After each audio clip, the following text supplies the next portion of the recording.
মির্জা ফখরুল সাহেব যদি ধর্মান্ধ না হয় সে ধর্মের অনুসারী হতে পারে না। ইসলাম ধর্মের অন্ধ, আমরা মুসলমান। আপনি কোন ধর্মের অন্ধ? আপনাকে তা পরিষ্কার করতে হবে।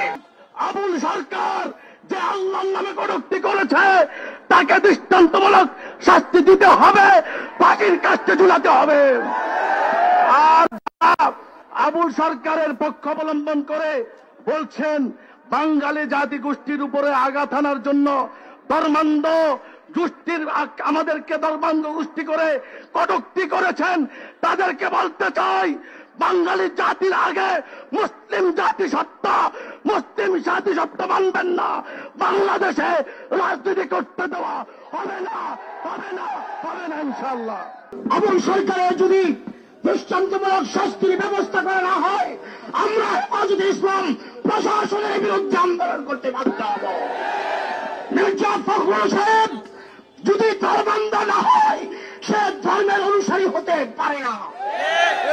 ইসলাম ধর্মের অন্ধ, আমরা মুসলমান। আপনি কোন ধর্মের অন্ধ? আপনাকে তা পরিষ্কার করতে হবে। যদি মুসলমান ধর্মের অন্ধ হতে না পারেন, বাংলাদেশের মুসলমানদের রাষ্ট্রে আপনাদের রাজনীতি চলতে পারে না, পারে না। কেউ আর মুসলমান থাকতে পারে না। যারা তার বক্তব্যকে সমর্থন করেছে তারা আবুলের মতো ইসলাম বিদ্বেষী। অতএব আবুলকে বিচার করতে হবে, ফাঁসি কাস্টে ঝুলাতে হবে। বাউল আবুল সরকারের আল্লাহ দ্রোহিতা এবং কোরআনের বিরুদ্ধে বিদ্রোহ করার প্রতিবাদে আজকের এই বিক্ষোভ সমাবেশের সংগ্রামী সভাপতি, মঞ্চ ভবিষ্ঠ হেফাজতে ইসলাম বাংলাদেশের জাতীয় নেতৃবৃন্দ, সংগ্রামী তৌহিদি জনতা, আমরা স্পষ্ট ভাষায় ঘোষণা করতে চাই বাউল সরকার আল্লাহর বিরুদ্ধে কটূক্তি করেছে। বাউল সরকার পবিত্র কোরআনকে অবমাননা করেছে। সে বলে আল্লাহর আগামাতা সে কিছু খুঁজে পায় না। এ কথা বললে কি কারো ঈমান থাকবে? সে বলে আল্লাহ কুলাউযু বিরব্বিন নাস মালিকিন নাস, নাচতে বলছে নাউযুবিল্লাহ। এটা কোরআন অবমাননা নয়।